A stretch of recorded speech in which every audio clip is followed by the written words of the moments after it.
Christian message because Christ is peace in the flesh.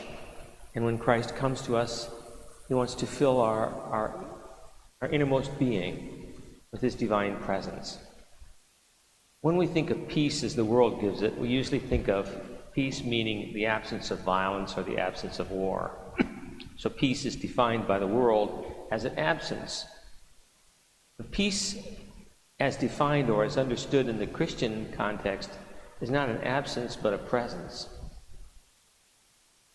Christ brings peace, and with that peace he brings himself because he is peace in the flesh.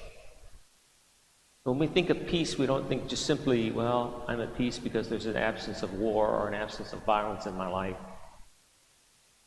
As a Christian, when we look at our lives, we should think of it in terms of, I'm at peace because Christ dwells in my heart. This first reading talks about the struggles that the early disciples had. Paul was stoned and so forth.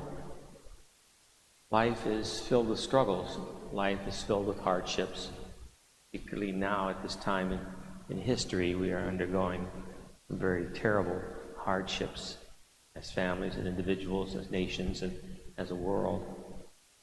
And so Christ's message of peace is such an important one, not only to hear, but to take to heart.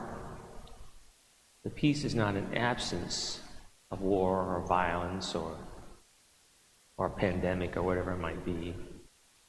Peace is to know that Christ wants to dwell in our hearts, that he is peace in the flesh.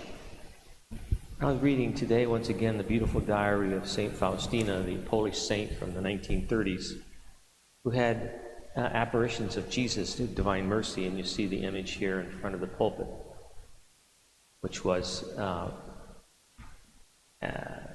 rendered by an artist after her mother, or St. Faustina, described Jesus to her.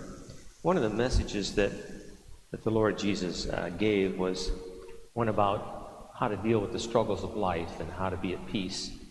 And this is a message that he gave to St. Faustina, but I believe it's also a message to you and me, especially at this time when we need a fuller infilling of peace in our hearts. My child, life is a struggle, indeed, a great struggle for my kingdom. But fear not, because you are not alone.